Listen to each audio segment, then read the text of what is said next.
사실 우리가 이제 육모를 앞두고 영독을 1강, 5강, 9강으로 건너뛰면서 나가는 이유 중에 하나는 이렇게 문제 유형들을 한번 점검하기 위한 건데, 일단 빠져나간 문장, 어떤 문장이 빠져나갔을 때 들어갈 위치 묻는 문제는 일반적으로 연결사, 여기는 지금 뭐가 있어? 지시사가 보이지. 자, 선생님 빠져나간 문장에 일반적으로 연결사, 지시사, 동사가 자, 글의 논리적 위치를 결정짓는 3요소로 가봐. 여기 나는 디스커버리로 주목을 해. 이건 좀 이따 얘기를 할게. 그러한 발견은 엄청나게 상업적으로 함축된 의미를 지닐 수 있어. 분사구문 앞에 perhaps가 붙은 거야. 그리고 아마도 그것은 디바이스, 어떤 장치의 어떤 발명을 이끌어낼 수도 있는데, 어떤 장치야? 여과시키는 거야. 파장에 어떤 해로운 영향들을 여과시켜버리는, 제거해버리는 그러한 어떤 장치의 발명을 초래할 수도 있다라고 했어. 이것만 보고는 우리는 예측할 수는 없지만 들어가 보자고. 자, the most important inherent limitation. 자, it revolve. 주변을 맴돌다라고 얘기를 해도 되고, 자, 보자고. 긴 주어 짧은 동사 구조야. 가장 중요한 inherent는 원래 내재적인 선천적인데, 자, patent subject, it patentable. patent가 뭐야? 일부러 이런 걸 만들어낸 거야. 특허야. 특허를 발부할 수 있는지와 관련된 어떤 주제와 관련해서 subject matter라면 주제거리야.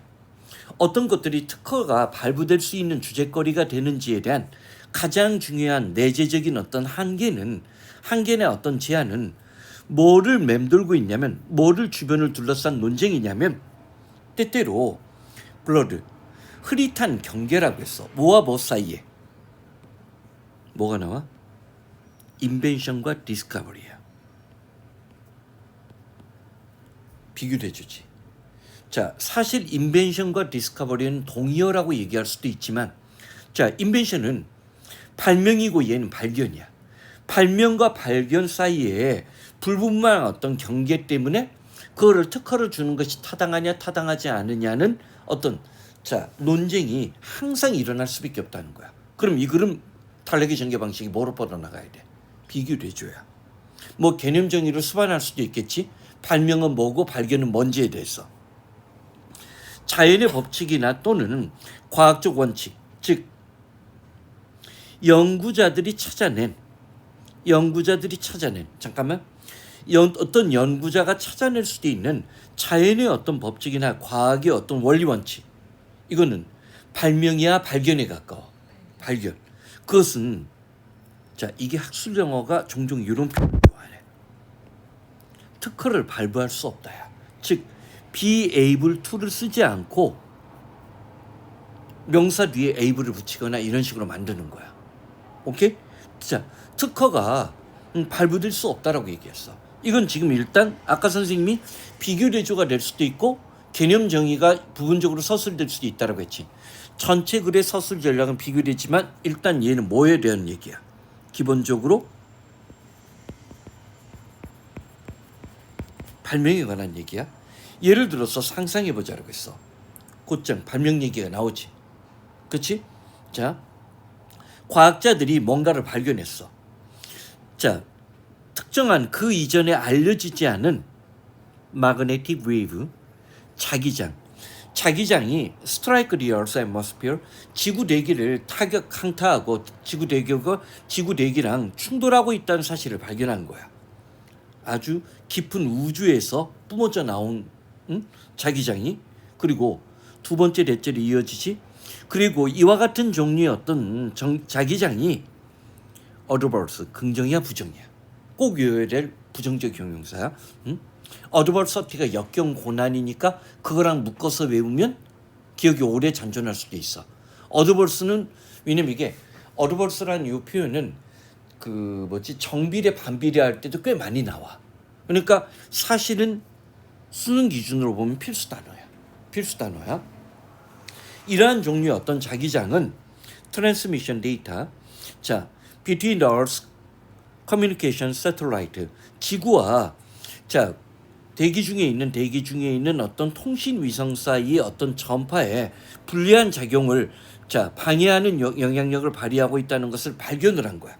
여기까지가 전부 다 뭐야? 발견 얘기지. 근데 아까 빠져나간 얘기가 뭐였어? 발명이었다고. 인벤션. 빠져나간 문장. 빠져나간 문장이 발명이었어. 그리고 뭐가 기억나? 그 파장이 갖고 있는 이 정관사 더가 해로운 영향력을 여과시키는 장치의 발명을 만들어내. 일반적으로 선생님이 아까 빠져나간 문장에서 세 개를 찾아야 된다고 했어. 빠져나간 문장이 있을 때 얘는 두드러진 연결사는 없어. 그리고 요즘에는 연결사가 있어도 연결사는 함정이 되는 경우도 많으니까 조심해야 돼. 도움이 되는 건 지시사야. 그리고 세 번째가 뭐라고 했어? 동사라고 했는데 영어는 특별한 경우 아니면 시간순서 모델에서 일반적으로 동사가 나오면 그 뒤에 명사로 받아넘겨. 시간순서 모델에서. 뭐를 발견하고 그 발명에 대해서. 일반적으로 누구 먼저? 디스커버리 먼저고 디스커버리가 두 번째로 나올 수 있어. 빠져나간 문장에 그러한 어떤 뭐라고 했어? 명사가 있지. 그럼 그 앞에 누가 있을 확률이 높아지는 거야.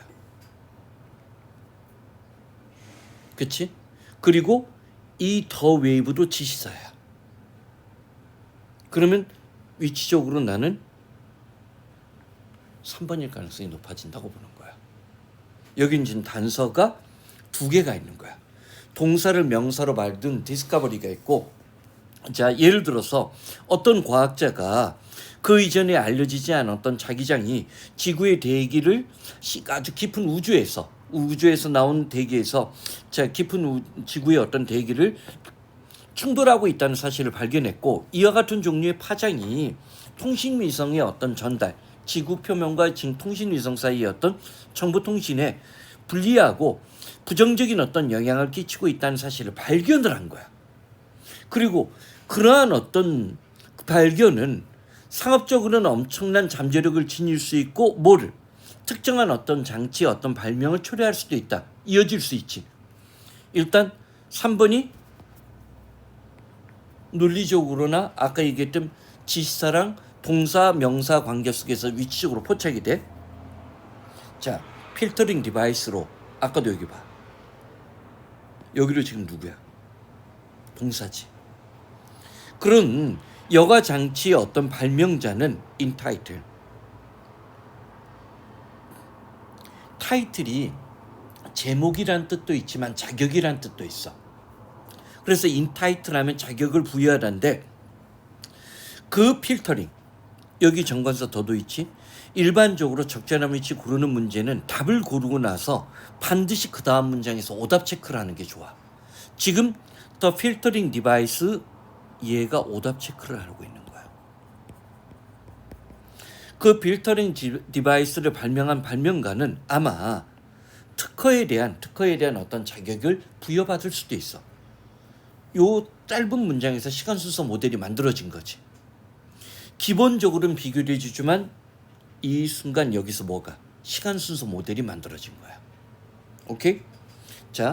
그래서 마그네틱 웨이브, 자기장에 발견했던 사람, 발견한 거 그 자체만 갖고는 자신의 발견에 대해서 특허권을 신청할 수 없다라고 했어.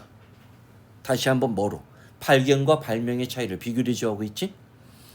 오늘날 디스팅거션 구별.